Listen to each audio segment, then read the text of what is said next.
to never ever land. That's so funny. Eta baloia zaretara. Hor dago diferentzia handia. Hori izaten eginan.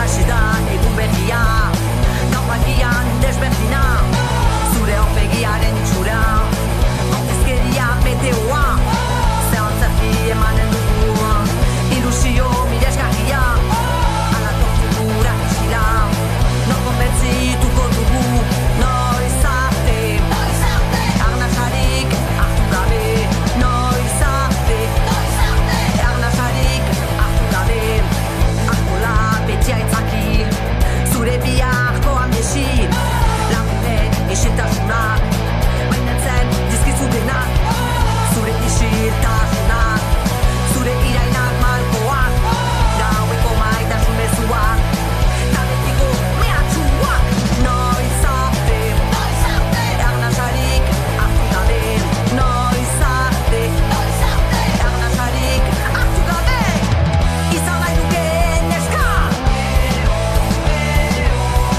beti segur, beti libre, indartsu izan da beldurrik gabe,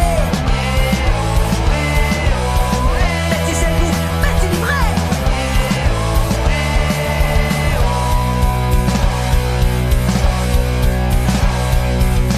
Tinkoa txikitzen nauzu, tinko ere zure hortzak, nire lepoa zure eskun, zure begiak begiak, dena bukatzen denean, negarrez iramatzen, eta nindar gabean, zurekin behitzoen atzen, noiz arte, arnasarik hartu gabe, noiz arte, arnasarik hartu gabe, izan nahi dukeen neska, beti segur, beti libre, indartsu izan da beldurrik gabe,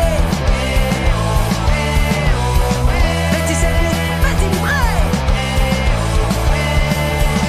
ta utzi duzun aztarna, mamuak egin hau bere, inoiz bale, inoiz aske, inoiz bale, inoiz aske, inoiz bale, inoiz aske, inoiz aske.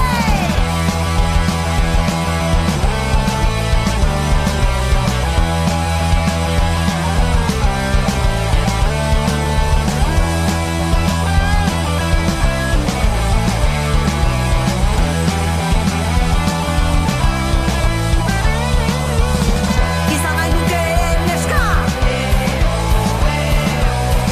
beti segur, beti libre,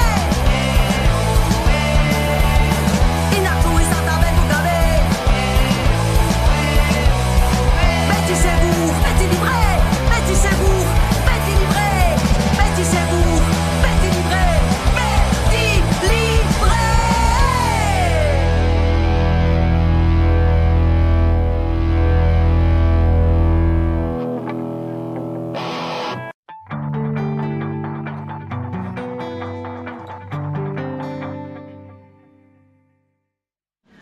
Nik Ez dut inoiz izango bosgeko mugikor bat.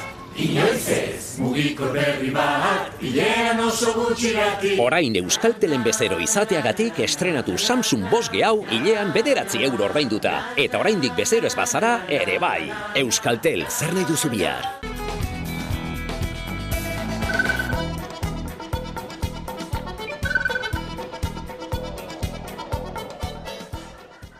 Tipitapa, iritsi da korrika, iritsi da Euskararen aldeko ekinbiderik entzutetsuena 2 urteko itxaronaldiaren ondoren. Hain zuzen, bihar hasiko da 23. korrika Irunen.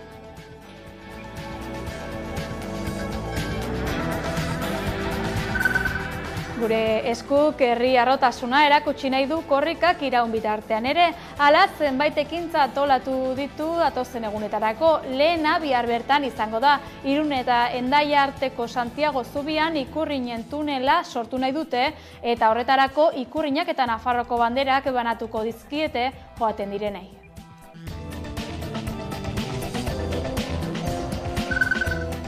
20 urte bete dira Angel Berrueta hil zutela. 2004ko martxoaren 14an hil zuten Espainiako polizia batek eta haren semeak. 2 egun lehenago Al-Qaedak Madrilen egindako atentatuan 193 lagun hil ziren, baina hauteskunden testuinguruan Espainiako gobernuak eta PPk etari egotzi zioten ekintza hura.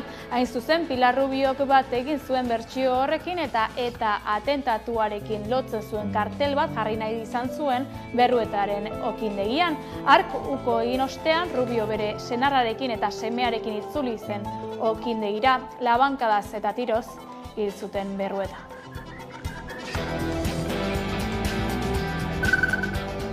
Adineko gizon baten gorpua aurkitu dute gaur arratsaldean Argaibaian Iruñeko Arrotxapea auzoaren parean. Eguerdi aldera topatu du gorpua herritar batek eta Nafarroako suhiltzaileen zerbitzuak atera du ibaitik. Zehaztu dutenez, adineko gizon bat zen eta ez zuen dokumentaziorik soinean. Espainiako poliziak ikerketa bat ireki du eta orain Nafarroako auzitegi medikuntzako institutuan dute gorpua eta autopsia egingo diote.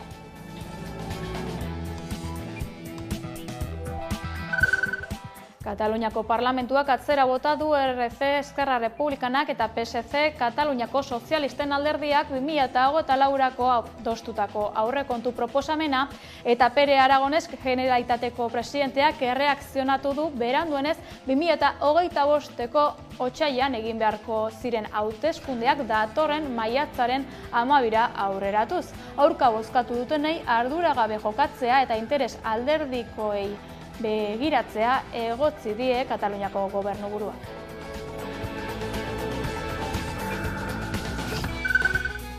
Iazko abenduan akordio bat egin ostean Europako Batasunak gaur onartu du adimen artifiziala arautzeko legea, herritarren segurtasuna bermatzea eta oinarrizko eskubideak errespetatzea du helburu, baita berrikuntza sustatzea ere.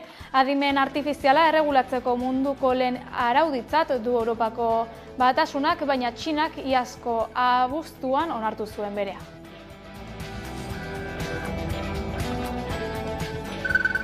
Hasieran izan bezala, bihar hasiko da 23. korrika, baina nolakoa izan zen lehen korrika 1980an ikusi. Lehenengo korrika zen hura, eta denontza zen, abenture izugarri bat, nola aterako zen, Euskal Herri guztian, herriz herri, eta deno gorrola gamintzen. Euskal Herri guztietan deno bai euskarari. Bat korrika, bi korrika, milaka korrikari. Euskal Herri guztietan deno bai euskarari. Batzu dira euskaldunak besteak euskaldun gai, hizkuntzaren jatorria ez duguna galdu nahi. Odoletik baino hortik gara gehiago anai, guk ere bai, zuk ere bai, esan euskarari bai. Bat korrika, bi korrika, milaka korrikari. Euskal Herri guztietan deno bai euskarari.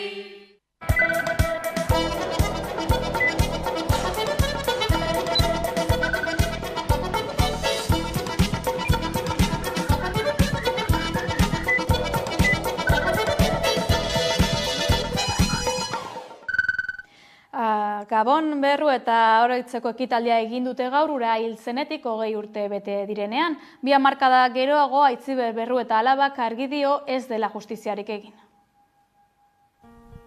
Angel Berruetari motivazio politikoko biktimaren aitortza emateko eskatu dio Iruñeak Nafarroako gobernuari. Martxoaren 13an, asteazkena, 20 urte bete dira Angel Berrueta legaz merkatari iruindarra hil zutenetik. Angel Berruetak eztabaida izan zuen agentearen enbaztearekin kartel bat jartzeari uko egiteagatik, non eta seinalatu zuen M11ko Madrilgo sarraski jihadistaren egile gisa. Albo biktima bat gehiago da, baina 2 hamarkada geroago halakotzat aitortu ez den biktima bakarra. Urtebete geroago Auzitegi Nazionalaren epaiak 20 urteko kartzela zigorra ezarri zion Polizia Nazionalari, Valeriano de la Peñari, Angel Berruetari tiro egin zionari. 15 urte Migueli semeari, aurretiazko labankadaren arduradunari, eta 10 urte amari, Pilar Rubiori, senarrari eta semeari krimena proposatzeagatik.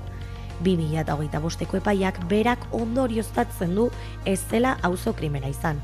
Madrilen martxoaren 11an izandako atentatuen testuinguruan bultzatutako gizarte giroaren ondorio tristea baizik.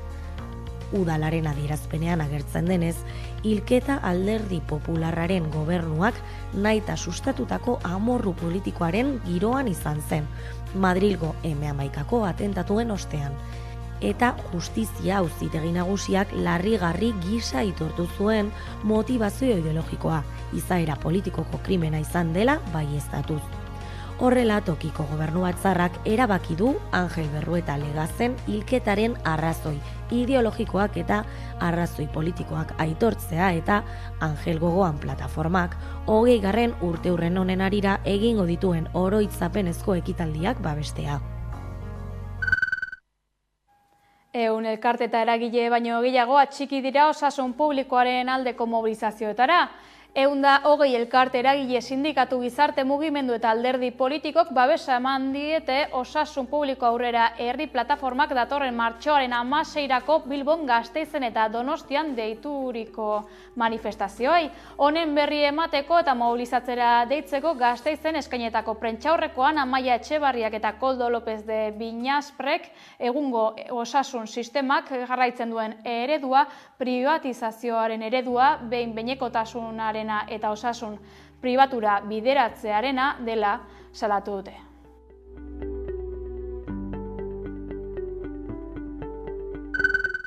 Zigor ekonomikoak galdegin dituzte Marieniaren aferan auzipetutako 4 militanteentzat. 4entzat 1.000 euroko isuna eskatu du prokuradoreak eta 24.712 eurokoa berriz Bouguesek.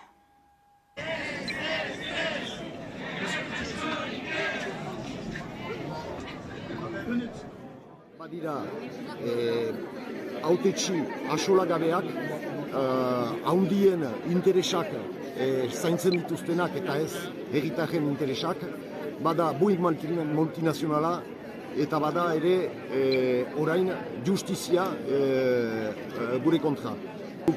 Argi dugu proiektu hori ez dugula utzizterat eginen, eta hemen gira horren defentsan engaiatuak osoki. Guk hemen nahi dugu Boeing herri hauzitan egari. Pentsatzen dut ez dela tribunaluntan pasatuko Boeing handienetarik da eta badakigu untsa justizia horrek nola tratatzen dituzten handiak eta herritarrak.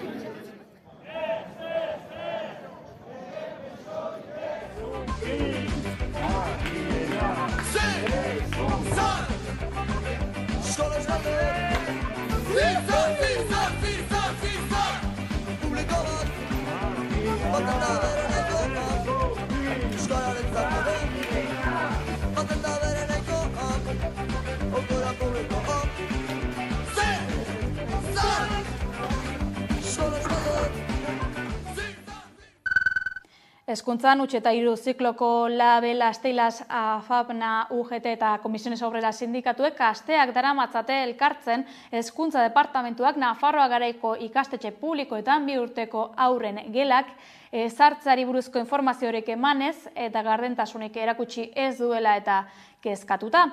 Gaur eguerdian elkarretaratzea egin dute parlamentuaren aitzinean Carlos Jimenok zuzentzen duen departamentuaren jokabidearengatik protesta egiteko. 03 zikloko Lab, ELA, Esteilas, AFAPNA, UGT eta Komisiones Obreras sindikatuek asteak daramatzate elkartzen hezkuntza departamentuak Nafarroa garaiko ikastetxe publikoetan 2 urteko haurren gelak ezartzeari buruzko informaziorik emanez eta gardentasunik erakutsi ez duela eta kezkatuta. Gaur eguerdian elkarretaratzea egin dute parlamentuaren aitzinean, Carlos Jimenok zuzentzen duen departamentuaren jokabidearengatik protesta egiteko. Sindikatu hauek behin baino gehiagotan jo dute departamentura beren zalantzak eta kezkak planteatzeko, eta jaso duten erantzuna isiltasuna edo zehaztasun falta izan da beti. Alde horretatik, hezkuntza departamentuaren jarrera eta sindikatuen eta langileen iritzirik gabe eta gai honi buruzko inolako azalpenik eman gabe, erabakiak alde bakarretik hartzeko duen modua salatu nahi dute sindikatuek. Saioa Tapizek atzo bertan jaso zutela erantzuna adierazi du. Atzo bertan jaso genuen gonbidapena, martxoaren 20an bilera bat izateko, sindikatu guztiak eta hezkuntza departamentuako 03 zerbitzua, imaginatzen dugu Gil Sevillano eta Jimenorekin, ez dakigu zehazki nor agertuko den, eta sindikatuok bilera bat izango dugula, martxoaren 20an. Eta orain arte hori da dakiguna. Bilera hitzartuta izan arren, zalantza ugari dituztela adierazi dute. Edo berria eman zuten egunean, esan zuten urrengo ikasturterako hainbat eskoletan neurria aplikatuko dela, baina ez dakigu ze eskolatan egingo duten, ez dakigu ze nolako edo kontratazioa, langileen kontratazioa nondik egingo den, hezkuntza departamentutik, ez dakigu udaleko langileak izaten jarraituko duten, ez dakigu titulazioa bera eskatuko den, baditugu zalantza pila eta bueno, kezkatuta gaude, bai. Beraz, datorren asteazkenean bilduko dira sindikatuen aldetik dituzten zalantza horiek argitzen saiatzeko. Hezkuntzan gabiltzala unibertsitate sistemaren legeari tiraka, EHUko irakasleen eskubideak bermatuko dituela hitzeman du Espainiako Unibertsitate Ministroak, adi egindako adierazpenei. Unibertsitate sistemaren lege organikoak irakasleengan eragin negatiboak izaten ari dituela onartu du Espainiar Estatuko Unibertsitateko ministroa den Diana Morantek. Egoera hau aldi baterakoa dela argudiatu du. Peperen gobernuek egindako murrizketen ondoriotzat hartuz. Zentzu berean kontratazio eredu egokia barneratu nahi dutela baieztatu du. La ley lo que quiere es dibujar un futuro mejor, tratar mejor a los profesores, contratarlos de manera adecuada garantizando sus derechos. Soy consciente, señoría, que la aplicación de la LOSU ha generado circunstancias que son temporales, pero que todos aspiramos a que esos profesores y esas profesoras estén adecuadamente contratados en nuestras universidades. Euskal Herria Bilduren galderei emandako erantzuna izan da hau. Taldeak hain zuzen EHUko irakasle eta ikertzaileen egoera salatu du. La UPV está aplicando el artículo 80 en su sentido más restrictivo y los contratos que hasta ahora cubrían las instituciones completas de los y las profesoras titulares ya no cubren ni la investigación, ni la gestión, ni la coordinación. Estamos hablando de un colectivo de cerca de 850 profesores y profesoras sustitutas que con la aplicación de este artículo están cobrando poco más de 800 euros. Hainbat greba egun burutu dituzte azken boladan Euskal Herriko Unibertsitateko irakasle eta ikertzaileek. Azkenekoa martxoaren 6an izan zen. Lan baldintza prekarioak salatuz eta usloan aldaketak aldarrikatuz. Euskalgintzan nola ez korrika dugu albiste, korrika txikia ospatuko da Euskal Herriko hainbat herritan. Gasteizko korrika txikiko aurkezpenean izan da Hamaika telebista. Ikusi. Aurten, martxoaren 21 osteguna korrika txikia ospatuko dute Gasteizen. Ekimen hau Zabalgana hiribidean hasiko da arratsaldeko 3 eta hainbat auzo zeharkatuko ditu. Ariz Navarra, San Martin, Txagorritxu, El Pilar eta Zaramaga besteak beste. Gasteizeko hainbat ikastetxek beste urte batez euskararen aldeko apostu egin dute korrikaren 23. edizioari babesa emanez. Oraingo honetan 36 ikastetxe dira parte hartuko dutenak, 12 kilometro inguru eginez. Korrika txikia aurrek egiten duten euskararen aldeko lasterketa da. Ibilbide honetan lekuko eskuz eramango dute euskararen aldeko mezua zabalduz. Korrika txikiaren helburuetako batzuk euskarari indarra ematea, jendea kontzientziatzea, Gasteizeko aurrek euskararen alde egitea eta korrikari babesa ematea dira. Lasterketa bukatutakoan plaza berrian emango diote amaiera jaialdi baten bitartez arratsaldeko 4:00. Bertan korrika txikiaren mezua irakurriko dute eta musikaz gozatzeko aukera izango dute. Ingurumen gaietan temperaturen etengabeko igoerek eragina izan dute Europako itsasoetako eta ozeanoetako biodibertsitatean. Hala ondorioztatu du Azti ikerketa zentroak zuzendutako nazioarteko ikerketa batek. Ohartarazi dutenez, Ozeano Atlantikoan ur beroetagoetako espeziak areagotu egin dira, Mediterraneoan eta Baltiko itsasoan berriz ur hotzetako organismoak nabarmen gutxitu dira. can put solar panels on every house. Politikagintzan, Kataluniako hauteskundeak maiatzaren 12 aurreratu ditu Aragonesek.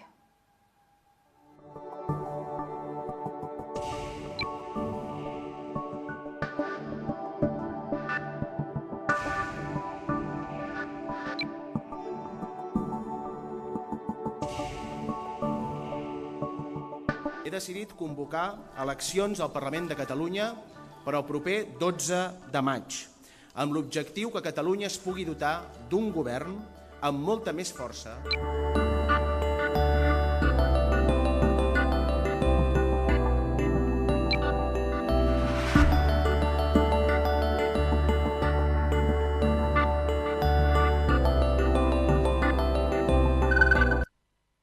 Kataluniatik Euskal Herrira bueltan, PSeko lehendakari Eneko Anduezak ez du argitu nahi norekin osatu nahiko lukeen koalizio gobernu bat apirilaren 21eko hauteskundeen ostean, baina bai norekin ez lukeen egingo EH Bildurekin. Hain zuzen, koalizio subiranistari eta OJ-ari leporatu die Gernikako estatutua oraindik berritu ez izana, denbora galdu dutelako euren obsesio subiranistekin.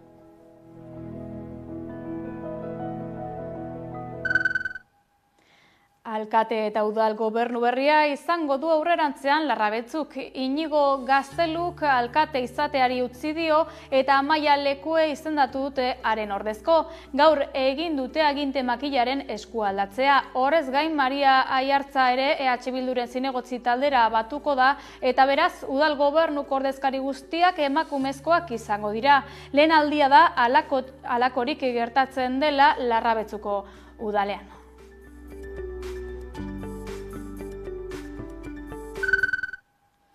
Martxoaren 21an Uztaritzen antolatuko duten aberri egunarekin bukatutzat emanen dute bagira prozesua. Egun horretan aurkeztuko dute Ipar Euskal Herriko mugimendu abertzalearen bide horria eta ondoko hamarkadetan hartuko duen bidea markatuko dute. Euskal Udaberriaren testuinguruan kokatu dute aurtengo aberri eguna eta gure eskuk egindako deia babestu dute gomita eginez Euskal Herriaren ikurrak harrotasunez erakusteko Euskal Nazioarekiko atxikimendua adierazteko.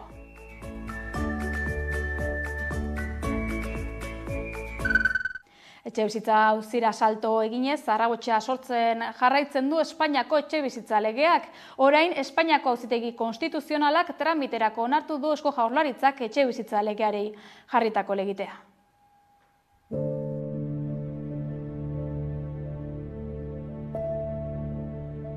Auzitegi konstituzionalaren osoko bilkurak tramitera onartu du Eusko Jaurlaritzak 2023ko maiatzaren 24ean legaren zenbait artikuluren aurka jarritako konstituzio kontrakotasuneko errekurtsoa eskumenak urratzagatik. Helegitea Eusko Jaurlaritzako 3 sailburu sozialistak ados egon gabe aurkeztu zen. Zehazki Iñaki Arriola etxebizitza sailburu sozialistak adierazi zuen estatuko etxebizitza legeak ez duela derrigortzen, erkidegoei gai horretan neurriak hartzea errazten diela baizik.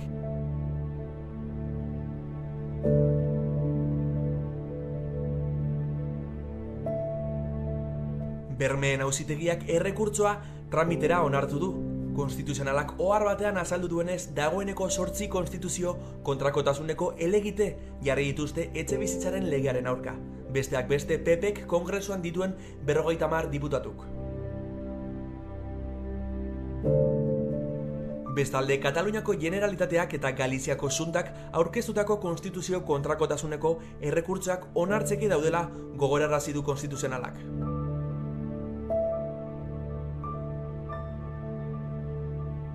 Estatuko arauak muga berriak ezartzen dizkio alokairuaren prezioaren igoerari Espainia osoan.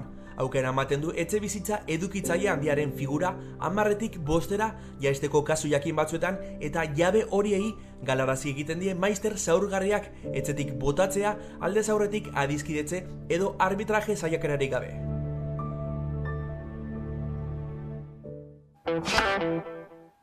Ekonomian atzo Araba, Bizkai eta Gipuzkoan eginiko zerbitzu publikoen greba dugu albiste. Sindikatuen arabera langile publikoen grebak aurrekoek baino erantzun zabalagoa izan du.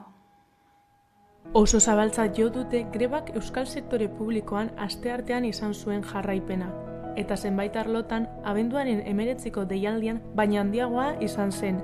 Hala nola hezkuntzan, administrazio orokorrean eta udaletan, komunikabideetan edo privatizatu gabeko garraio kolektiboetan. Hori dela eta Eusko Jaurlaritzari negoziatzeko borondaterik ez duela eta hausnartzeko eskatu diote. Greba urtebete baino gutxiagoan sektore honetan egiten den hirugarrena da. Zerbitzu publikoen alde, soldatak eta enplegua hemen adostu lelopean. Eta 150.000 langile inguruk parte hartu zuten. Greba horren bidez, deitzaileek sektore publikoaren lan baldintzak salatu nahi izan zituzten. Izan ere, erosteko ahalmenaren galera 8% gorakoa izan da azken 2 urteetan. Eta behin-behinekotasunak muga historikoa ukitzen du, 44 iritsi baita. Horregatik, aurten soldata 10% igotzea eta behin-behinekotasuna 8% jaistea eskatzen dute. Zerbitzu publikoetako elako arduradunak Igor Eizagirrek adierazi duenez, jarraipena oso zabala izan zen, eta sektore batzuetan hobetu egin dira abenduaren 19ko grebako datuak.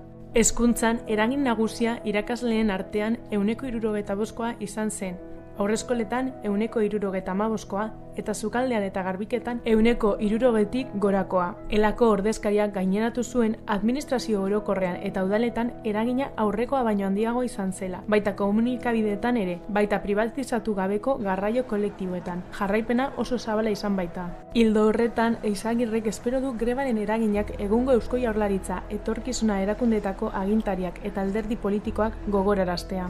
Eusko Jaurlaritzaren negoziatzeko borondaterik eza kritikatu ostean, estatuko aurrekontu orokorren negoziazioari begira, bere botoak zerbitzu publikoak hemen erabakitzen direla bermatzeko balio dezala eskatu die euskal alderdiei. Langileen aldarriekin segiz, Arazuriko Siemens Gamesako langileek mobilizazio egingo dute bihar lan baldintza hobeak eskatzeko. Siemens Gamesako Arazuriko lantegiko langileek mobilizazio dinamikarekin jarraitzen dute euren lan baldintzak enpresako Nafarroako beste lantegietako baldintzekin parekatuko dituen hitzarmena lortzeko. Greba mugagabean daude otsailaren 5etik eta aurretik ere egin zituzten grebak eta lanuzteak. Jada hilabete bat baino gehiago daramate greban. Prozesu honen hasieran, tokiko zuzendaritzak eta batzordeak bilerak egin zituzten akordio bat lortzen saiatzeko. Baina sindikatuek uko egin zioten azken proposamenari eta langileen batzarraren babesarekin greba egitea erabaki zuten. CGT-ko 2 ordezkarik, Komisiones Obrerako 2 eta Elako bateko osatzen dute langileen alderdia, eta bulegoen hitzarmen korporatiboa aplikatzea eskatu dute. Arazuriko Siemens Gamesako langileek aspalditik eskatzen dute euren lan baldintzak enpresa bereko beste langile batzuek dituztenekin parekatzeko. Hala nola, Sarrigurengo eta Agustinoseko plantillanekin. Bihar ekintza bat eginen dute beste zentruekin duten diskriminazioa salatzeko. Lehen ezinbestekoak eta orain ikusezinak lelopean, eta diskriminazioarekin bukatuko duen hitzarmena eskatuko dute. 9:30 parlamentuko aitzinean izanen da. Kiroletan, Jaialai Lig zesta-puntako txapelketa urte osora zabaldu da. Etenik gabeko egutegia izango du 100 partida baino gehiagorekin eta 4 izatetik 13 txapelketa puntuagarri izatera igaroko da. Tartean, apirilaren 13tik 26ra Gasteizko Olabe pilotalekuan jokatuko den Araba Euskaraz Master Seriesa. Gasteizko Olabe pilotalekua Jaialai Ligako egoitzan bilakatuko da Araba Euskarazen aldeko zesta-punta txapelketarekin. Aurreko urteko arrakasta ikusita, ikastolen aldeko jaiak 3 jardunaldiko txapelketa antolatuko du Araba Euskal Pilota Elkartea eta Gasteizko Jaialai klubarekin batera. Apirilaren 13 eta 26 bitartean jokatuko da Olabe pilotalekuan. Gasteiz zesta punta zirkuituaren egoitza ofiziala izango da beraz, master kategoriako jaialdia hartuz. Honekin batera, bukatu berri den Durangoko Euskotren Women Winter Series txapelketan aritutako puntistek ere hartuko dute parte Olabe pilotalekuan jokatuko den jaialdian. Eta berritasun bezala, Gasteiz Jaialai eskolako umeak ere protagonistak izango dira, urtean zehar ikasitakoa pilotalekuan erakusteko aukera izango dutelarik. Honekin guztiarekin, Araba Euskaraz, Arabako ikastolen aldeko festaren alde egingo da. Aurtengo edizioa, azkenekoen moduan, Olarizuko zelaietan ospatuko da ekainaren 16an. Mugaezin lelopean, Oiongo San Bizente ikastolaren proiektua eta ikastolek Arabako Herriosan euskararen alde egiten duten lana ezagutzera ematea izango da aurtengo Araba Euskarazen helburua. Kultura berriekin hasiz, zer dugu Iratiagerrazkoenaga? Josu Martinezek zuzendutako Bizkarsoro filma ikusteko aukera izango dugu Loraldia Festivalean. Hain zuzen igande honetan, martxoaren 17an izango dugu lan honetaz gozatzeko aukera. EHUko Bizkaia aretoan emango dute filma, 20. mendean zehar gertatzen diren 5 istorio ardatz izango dituen filma hain zuzen. Bizkarsoro existitzen esten herri bat da, baina Euskal Herriko edozein herri izan ziteken. Joan den urtean estrenatu zen filma Donostiako 71. zinemaldiaren zinemira atalean. Eta orain Loraldia Festivalaren 10. edizionetan ikusteko aukera izango dugu. Eta film berezi honetaz disfrutatzekoa. Izan ere Euskara eta Euskaldunak dira lan honetako protagonista nagusi, horregaitik baita ere Loraldia Festivalean aurkezten da, eta biek jasandako errepresioa du ardatz filmak. EHUko Bizkaia aretoan proiektatuko dute filma, martxoaren 17an izan bezala, arratsaldeko 7 igande honetan. Bizkarsorotarrak fikziozko personaiak dira, eta era berean euskaraz bizitzeagaitik jasarriak izan direnak, eta jasarriak izan diren euskaldun guztiak izan zitezken Bizkar sorotarrak. Josu Martinez zinemagileak zuzendutako lehen fikziozko lana da hau, eta ahozko lekukotzetan eta idatzitako testuetan oinarritutako fikziozko 5 istorio aztertzen ditu edo agertzen ditu bertan zinemagileak. Bestetik, Loraldia Festivalaren barnean baita ere, gaur bertan Arriagan munduari begiratzeko modu berri bat izango dugu. Kirmen Uribek, Mikel Urdangarinek, Rafa Ruedak eta Jon Kainaberasek zaharregia txikiegia agian ikuskizuna berreskuratu dute, zenbait berrikuntzekin. Gaur bertan esan bezala, Bilboko Loraldia Festivalean eskainiko dute, eta jakin badakigu 2003ko udaberrian Kirmen Uribek eta Mikel Urdangari zaharregia txikiegia agian musika eta poesia ikuskizuna aurkeztu zutela. New Yorken aurkeztu zuten hain zuzen ere. Urdangarien musikareakin, Uriberen poemekin eta gizaki garaikidearen keskak ardatz zituzten kantuekin eta poemekin. Eta ondoren Rafa Rueda eta Bingen Mendizabal musikariek lagunduta disiplina desberdinetako sortzaileen laukotea lortu zuten edo sortu zuten. Ezta rock alternatiboa ere uztartuz eta hainbat lekutan taularatuz ikuskizuna.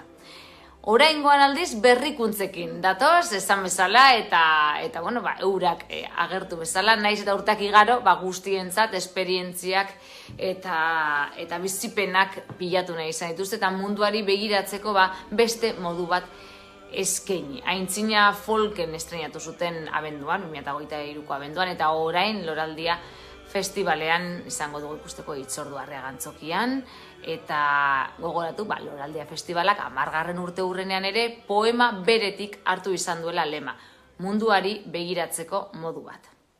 Bilbao poesia jaialdiare bat dugu izpide, 25. urteurrena ospatuko baitute ostiral honetatik aurrera martxoaren 25-etik, datorren igandera martxoaren 24.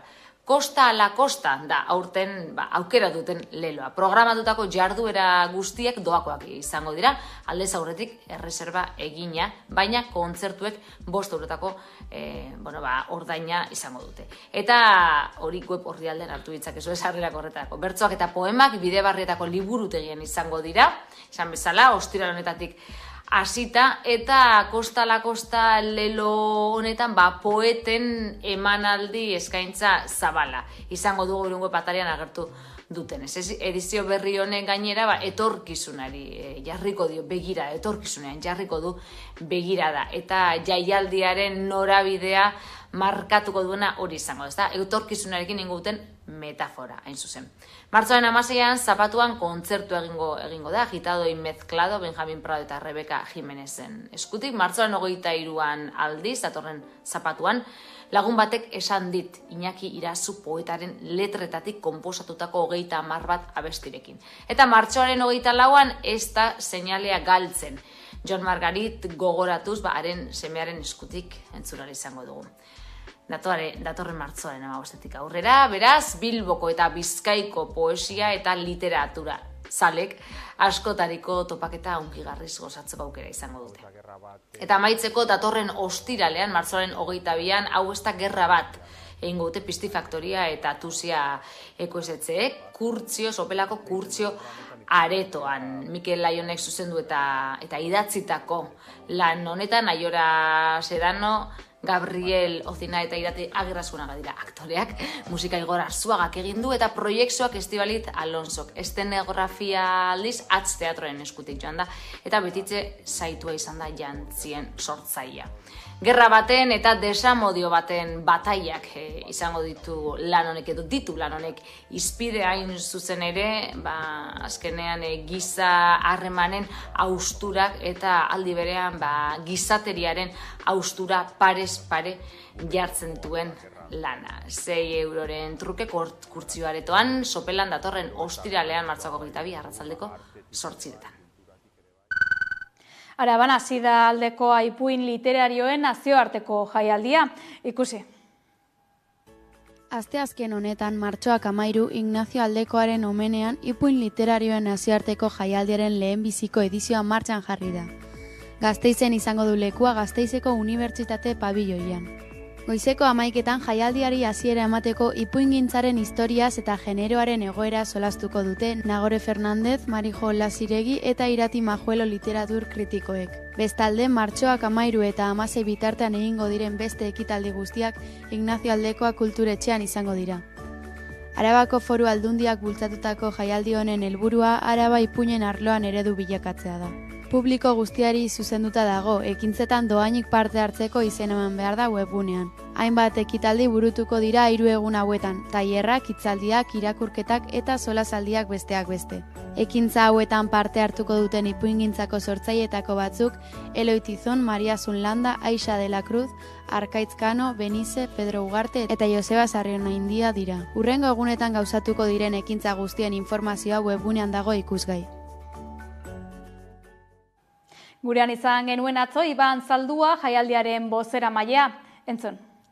Egongo dira mainguruak, non idazleak gurutzatu egingo ditugun, baina ez bakarrik idazleak, baizik eta baita kritikari literarioak ere, kritika literarioaren alorra oso importante iruditzen zaidalako edozein sistema literariotan, euskal sistema literarioan bertan ere, baina badaude ere hitzaldiak, badaude ere tailerrak, ipuingintza lantzeko, eta ipuin irakurraldiak ere, iruditzen zaigulako, ipuinaz hitz egiteaz gain, ipuina gozatzea, zuzenean, irakurraldi batean, musikarekin lotuta, irakurraldi horretan izango dugu, Joseba Sarrionaindia, Arkaitz Kano eta Aintzane Usandizaga, eta gurutzatuko ditu kasorretan Gasteizko musikari batekin, Benize proiektuarekin hain zuzen ere, halako giro bat sortzeko.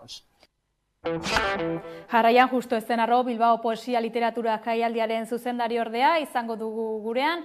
Jaialdiaren 25. urteurrenak Kosta ala Kosta izango du leloa. Arratsaldeon justo.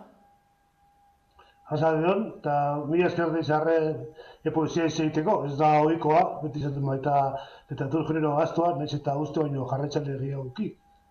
Bilboko udalak antolatutako Bilbao Poesia Literatura jaialdia Bidebarrietako liburutegira itzuliko da martxoaren 15-etik 24. Esan bezala, aurten jaialdiak 25 urte beteko ditu, berrikuntzekin dator aurtengo edizioa?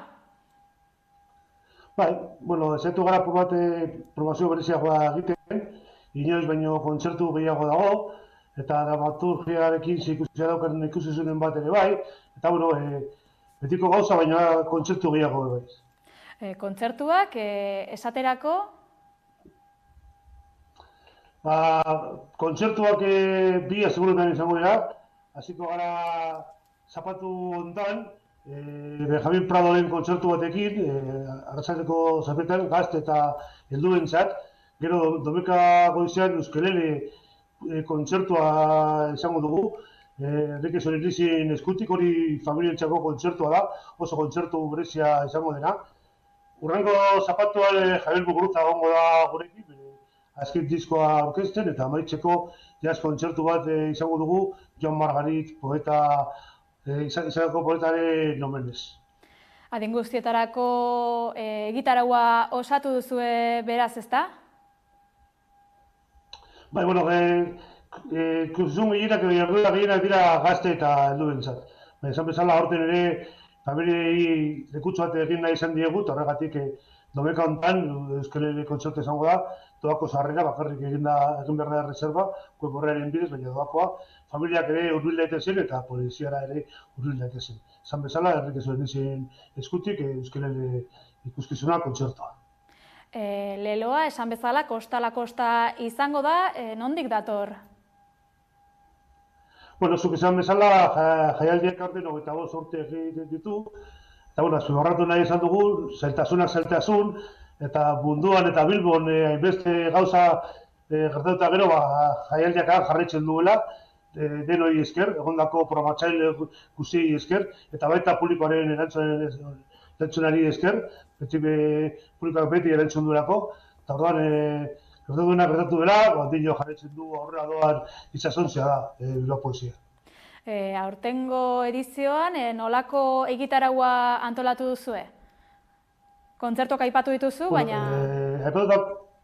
Bai, kontzertuz gain, aurten egin nahi izan duguna da, berriro ekarri Bilbora aurreko edizioetan egondako poeta gehienak, ez dobitzat representatiboenak. Horregatik aurten iaia poeta guztiak aurretik ere egotakoak dira, publikoaren arrean esan zutenak eta berriro ekarri ditugu, eta non artean baita poetekin ere, 22. urte horren hau ospatzeko. Poetak aipatu dituzula, Blas Otero lerkari bizkaitarra omenduko duzu aurten, ezta? Bai, bueno, urtero egiten dugu, baina aurten agian era bereziago batez. Erakusketa bat ere egongo da, poetaren omeniz, Barrenkuako udaltegian, apagozetik hasita, apur bate Blas Oteroren ibilbidea eta poesia pasatuko dugu. Eta eraberean gero arratsaldean, horretako liburutegian, Antonio Gamonedaren erresalte bat izango da. Antonio Gamoneda Espainiako literatur zeriduna da, eta nik uste dut bera dela bizirik dagoen poeta bakarra Blas Otero ezagutu zuena. 82 urte ditu berak, Lehoitik dator, hori eskertu behar diogu egindako esfortzua bilo egoteko, eta Blas Otero bere laguna esan dagoaren omenez, esfortzu egiko du Antonio Gamonedak esan bezala, eta gurekin izango da, 15 arratsaldez, bete bertako liburutegian. Poesia arloko pertsona garrantzitsuak izango dira orduan aurtengo edizioan. Azkenik, parte hartu nahi izan ezkero, non eman behar da izena, eta doakoa da parte hartzea? Bueno, aipatutako 4 kontzertuetatik, gazteentzat eta helduentzat direnak, 3 horiek 5 euroko prezioa daukate, familientzako dena hori doakoa izango da, eta beste jarduera guztiak bai. Eta bai sarrerak erosteko eta baita reservak egiteko badazpadan, badago dituzun batzuk ikusten ari garela apurra sortu dutela ikusteko mina, eta horra badazpadan hobi reserva egitea, eta bai sarrerak erosi eta baita reservak egin, bilbaokultura.eus oporrearen bidezaren behar da. Bilbao poesia jaialdiaren ondik norakoak jasota, eskerrak ematea besterik ez zaigu falta justo, 1000 esker gurean izateagatik. Esker zuei eta horrengo arte. Bilbao poesiatik bertsolaritzara, bertsolaritzan Arabako bertsolari txapelketaren finala ospatuko da larunbatean Gasteizen, ez galdu. Arabako bertsolari txapelketaren 40. edizioaren finala hartuko du Gasteizko printzipal antzokiak. Saioa larunbatean izango da martxoaren 16an. Gogoz agertu dira finalera sailkatutako 6 bertsolariek. Aroa Arrizubieta gasteiztarra da haien artean gazteena.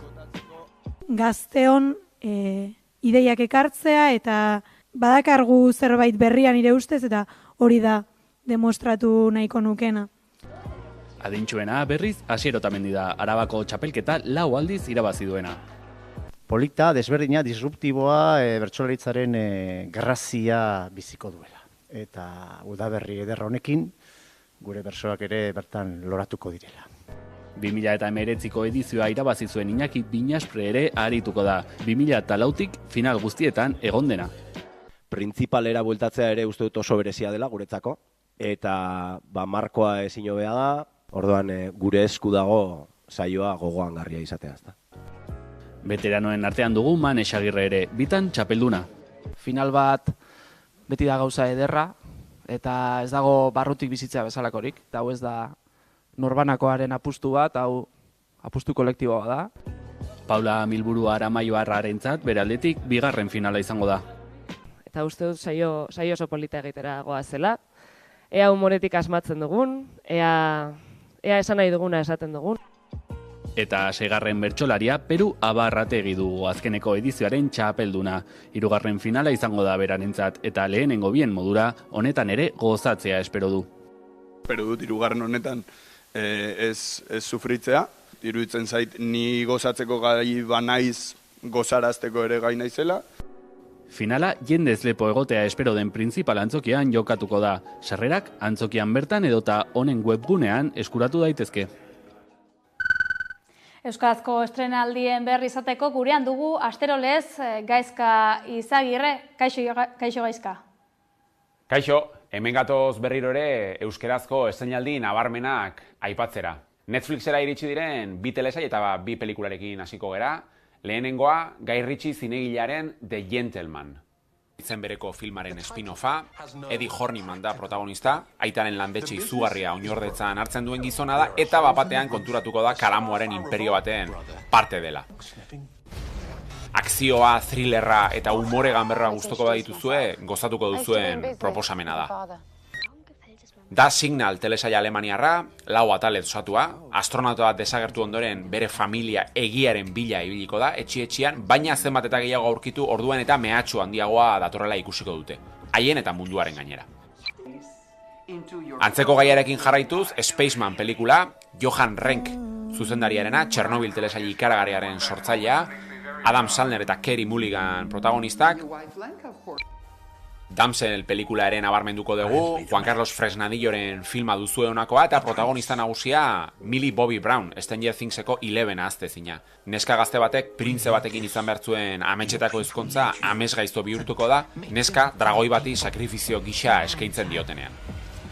Prime Video plataforman aldiz 2 eduki nabarmenduko ditugu, lehenengoa Erregina Gorria telesaila, Amaia Muruzabal Iruindarrak eta Koldo Serra Bilbotarrak zuzendua, Biki Luengo, Jovitz Keutskerian protagonistak, Juan Gómez Juradoren eleberri arrakastatxuan oinarritutako telesaila. Bo is Afraid, pelikula deskriba ezina, Joaquin Phoenix aktore erraldoia protagonista duena eta Ari Aster zinegile bikainak zuzendua, Bok bere beldur eta paranoiei aurre egin beharko die, odisea epiko surrealista batean murgiltzen den bitartean. Film bitxia da, sailka ezina, baina oso berezia, axolagabe uzten ez duen hoietakoa. Eta amaitzeko, primeran plataformatik 2 harribitxi gomendatu nahi dizkizuet. Ken Loach zinegilearen Sorry We Miss You, eta Tony Herman zoragarria. Sandra Hüller aktore alemaniarra protagonista duena, berriki The Zone of Interest eta Anatomia de un Shoot bikainetan ikusitakoa. Gogoratu, asteko estrenaldi guztiak zeintzuk izan diren jakin nahi izanez gero, zernonikusi.eus webgunea daukazuela. Telebista zariko gara jarraian komunikazio arloan eskalmentu handia duen kazetaria izango dugu gaurkoan gurean. Berriako kazetaria da, 25 urteko ibilbidea du ikusentzunezko gaietan eta egun dugun Euskal Telebista publikoa ulertzeko ezinbesteko liburua ondu du. Txoria odei artean, ETB lehen eta gero. Ongi etorri Urkizu. Eskerrik asko. Asteko, zorionak lan oso txukuna egin duzu dokumentazio lan sendoarekin, iraganera begira jarri zara, etorkizuna irudikatzeko, ez da gai erraza izan hautatu duzuna, ertz eta iritzi desberdinak baititu, nolatan hartu zenuen liburua sortzearen erabakia? Bueno, kazetariok batzutan aitzakiak behar ditugu gai bati heltzeko, eta batetik ETBek 40. urte urrena bete behar zuen, Eta gero beste alde batetik ikusentzunezkoen kontsumoa asko aldatu da azkeneko urteetan, telebista kontsumitzeko modua ere bai, zuek 11an ondo dakizuen moduan, eta bazan momentua interesgarria kazetaritza lan bat iteko, horrekin batera gainera primeran plataforma martxan jartzen ari ziren, eta ondo azkenean primeran aurkeztu zuten iazko irailean, eta liburu hau martxoan atera da, eta gustora bintzate pixka bat etorkizunari begira ikusentzunezko mundua ze aldaketak izaten ari dan, eta Euskal Telebista publikoak ze funtzio bete behar duen aztertu alizatea hainbat elkarrezketekin. Elkarrezketak aipatu dituzu guztira, 55 elkarrezketen laguntzaz sortu duzu liburua. Denetariko profilak daude, kazetariak, politikariak, unibertsitate irakasleak, ikusentzunezkoetan finean profesionalak direnak edo jakintza badutenak. Jendea prest azaldu da gaia hitz egiteko? Bai, presta azaldu da, eta oso eskertuta nago, oso eskuzabalak izan dira elkarrezketetan parte hartu duten guztiak, eta oso baliagarria izan da entzutea esate baterako Garazi Goia bezalako aditu bat, nazioartean prestigio handia duena, eta Europako telebista publiko garrantzitsuen aholkua dien batekin hitzeina izatea telebistaren etorkizunaz. Hala ere, zezko asko ere jaso dituzu? Ez, oso gutxi, baina ez dira izan oso garrantzitsuak ez ezkoiek. Gai ugari jorratzen dituzu liburuan, zehazki, euskara eta gaztelania ETB baten eta ETB bin, kontrol politikoa eta kontrol telesaia, zinema, ekoiztetxeak, entretenimendua, ikusledatuak, primeran plataforma eta azkenik adimen artifiziala. Bestalde, bada elkarrezketatu guztiei egindako galdera komunik?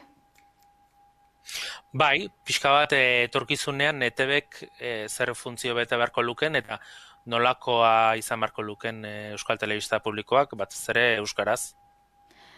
Davidearen jaiotzatik hasi duzu liburua eta eztabaidagai asko badaude ere elkarrezketatuen hitzen arabera denek bat egiten dute kazetaritza egiteko ilusio eta indar handiz sortu zela telebista. Ilusio hura baina hasieratik hartutako erabakiek lausotu dutela esango zanuke? Ez dut uste hori ala izan denik, azken finean lehenengo 2 hamarkadetan 1980ko eta 1990ko hamarkadan euskararen normalkuntza prozesuan euskarazko telebistak ETBek garrantzia handia izan zuen, gero gertatzen dena da telebistan mundua asko aldatu dela, gizartea ere aldatu egin da, telebistaren zatikatzea hau da kate pila bat sortu ziren, lurreko telebista digitalaren prozesuarekin, gero plataformak, sozialak toki guztietatik iristen dira edukiak, eta gaur egun gazteek gutxi kontsumitzen dute euskaraz, eta orduan guzti horren erdian jokatu behar izan du ETBek, eta ez dut uste hasierako erabakienek lausotu dutenik ondoren etorri dena, baizik eta prozesu luze batek ekarri ditu, gero gain batu hor egia dena da, ziurazki pertzepzioa dagoela gizartean, Euskal Telebistak, EITBek orokorrean, euskara bultzatzeko gehiago indezakela gaur egun egiten duena baino. Erronka handiak ditu gaur egun EITBek, bai euskara arlotik eta baita internet globalizazio eta sare sozialen inguruan, ezta? Bai, dudari gabe, gaur egun oso desberdina da egungo ekosistema digitala eta 83an telebista sortu zenean zegoen eskaintza, orduan 3 telebista besterik ez zeuden eta gaur egun eta orduan ez zegoen internet ere, eta gaur egun dena aldatu da eta sakeleko telefono ez gaztek dituzten aukerak eta jasotzen dituzten eduki guztien aurrean, ziurazki EITBek estrategia argi bat eta inbarko luke alegina handi bat gazte hoien gana iristeko, baina beste telebista publiko batzuk ere antzeko egoeran daude, ez dutela lortzen gazteekin konektatzea, eta kontu hau ez da bakarrik berena, beste telebista publiko askoren arazoa ere bada. Gazteekin konektatzeaz gain, Euskara aipatu duzulen, EITB barnean ere haustura sortzen duen gaia da hizkuntzarena, ez da? Bai, azken finean ETB-n badaudelako laukate, eta horietatik 2 gaztelaniaz dira, eta beste 2 euskaraz, eta askotan aipatzen da, baliabide askoz gehiago jartzen direla ETB 2, ETB baten baino, eta ETB baten adibidez kiroletan bai jartzen dira baliabideak, eta ETB baten pilota emanaldiek eta beste kirole emanaldi batzuek lortzen dituzte ikusle datuak, baina gainontzekoan ETB 2 jartzen dituzte plater handiak. Nik gogoratzen naiz Aritz Galarraga telebista kritikari izandakoa berrian, berak aipatzen zuen partida garrantzitsuak ETB 2 jokatzen direla. Apirilaren 6ko kopako finala atletikekoa ETB baten emango dute, baina prime timeko babak normalean ETB 2 egosten dira. Gure egungo errealitate soziolinguistikoa aintzat hartuta, hedabide publikoek nolako ardura dute euskararekiko? Ardura badute eta garrantzitsua da, azken finean aipatu dugun moduan beste eskaintza ikaragarri erraldoia eta tsunami badago beste hizkuntzetan, gaztelaniaz, frantsesez, ingelesez eta Asiako hizkuntzetan ere kontsumitzen dituzte gaur egun ere Euskal Herriko gazteek edukiak. Hortaz, euskeraz egin behar dutenek badute ardura eta Euskal Telebista Publikoak noski euskeraz egin beharko luke alegin hori. Egia dena da, herri komunikabideak ere hor daudela, baina beti ere dituzte askoz baliabide gutxiago eta erakunde publikoan aldetik sos gehiago iristen zaie, askoz ere gehiago EITB taldean, adibidez, aurrekontua 211 milioi eurokoa da 2024an, eta 1178 langile ditu talde publikoak iaz horri gehitu ekoiztetxetan lan iten dutena guztiak. Guzti horrekin euskeraz zurazki egin daiteke gaur egun egiten dena baino gehiago, eta behintzat sinistu eta gehiago promozionatu eta konbentzitu herritarrak euskeraz kontsumitu behar dela. Herritarrak euskaraz kontsumitu behar dela, sinestarazi behar dietela uste duzu? Limurtu, seduzitu, baina horretarako eduki onak behar dira, eta eduki onak izateko baliabideak behar dira eta dirua ere behar da. Beraz, dana gurpiltzoro bada, ezin dena da pretenditu euskarazko telesail batek izango duenik aurrekontua Netflixeko edo Amazon Prime Videoren telesail garestienaren parean ridikulua da, hemen egin daiteken telesail batek izango duen aurrekontua, baina kontua da ez direla kasik egiten, aurrentzako bi euskarazko telesail daude, baina ez dago gehiago. Orduan seduzitzeko ikuslea noski eskaini behar dira edukionak, fikzioa ere bai, entretenimendua eta gaur egun euskaraz falta diren genero asko daude eta horietako batzuk ere aipatzen dira liburuan 8. atalean. Bestela ere, ikusentzunezkoen sorkuntzari helduz, albistegiez, bikoizketaz, fikzioaz, zinemaz eta ekoiztetxez hitz egiten duzu. Arlo bakoitzak badu zer esana, baina bestela ere, aman komunean duten zerbait badute, lehenera aipatu duzu ikusle datuek eta diruak duten garrantzia. EITB-ren norabidea ala beharrez finkatu du horrek? Bueno, ez dakit, hor kontuan hartu behar da, telebista publiko bati buruz ari garala. Eta orduan, audientziak neurtzea ondo dago, baina ezin du beti audientziak izan markagailu bakarra, estrategia bat markatzeko, eta edukien arabera, edukien inguruko erabakiak hartzeko. Eta gero, aipatzen zenun dirua, bai, dirua noski, telebista egitea garestia da, 11an zurazki jakingo ez du hori, eta baliabide gero eta gehiago izan, noski aukera ongo da eduki gehiago egiteko, baina gaztelaniazko saio batzuk egiteko eta dirua erabiltzen da. Eta orduan gaztelaniaz hainbeste gastatu beharrean, euskarazko beste proiektu batzuetan gastatuko balitz, ziuraski eskaintza handiagoa egingo luke ETBk euskeraz.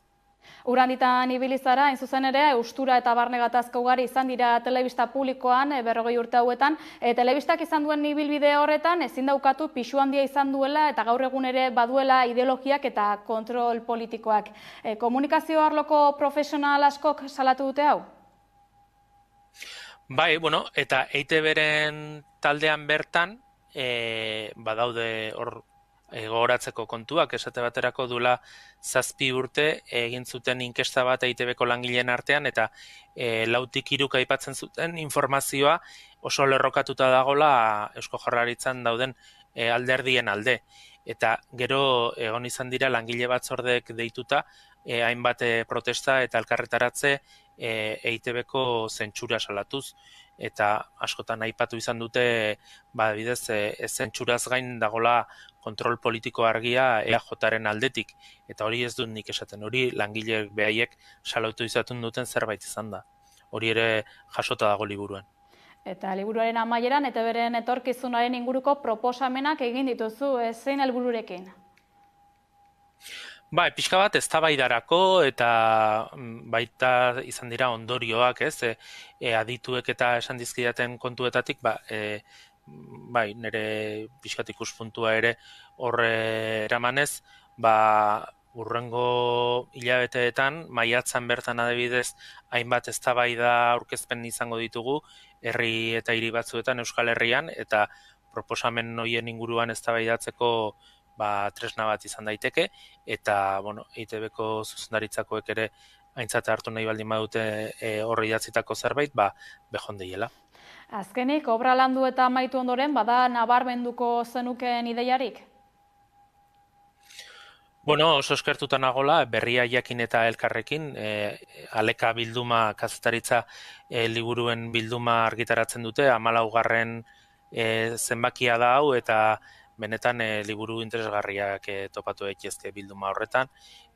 Kazetaritza egitea, nik uste askotan esaten da zaila dela, garai zailak direla kazetaritza egiteko.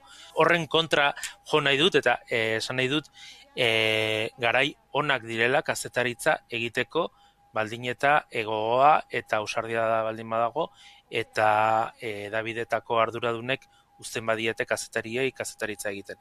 Nire kasuan hala sentitu dut berrian, konfiantza izan dutela nire lanarengan eta alde horretatik oso eskertuta nago.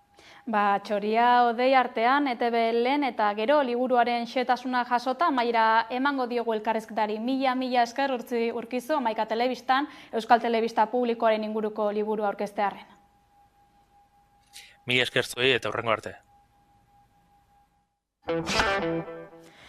Heldu gara amaierara, kontuan izan da datozen egunotan 23. korrikari jarraipena emango diogula gurean Amaika Telebistan. Egunero boletinak eskainiko ditugu Paul Elizondo eta nik Irati Alvarezek gidatuta eta saio bereziak ekine Ator Sagastiren eskutik egingo ditugu. Herriarroa Iruneko kaleetan izango gara bihar, ongi izan eta gozatu korrikaz.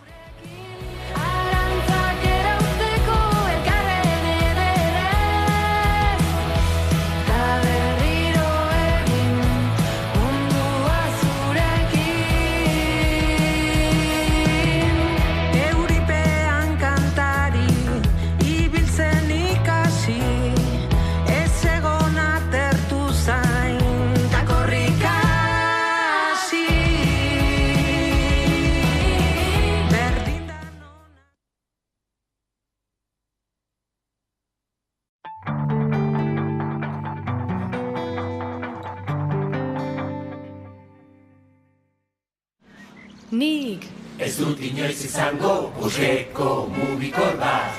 Inoiz ez, mugikor berri bat, hilean oso gutxiratik. Orain Euskaltelen bezero izateagatik estrenatu Samsung 5G hau hilean €9.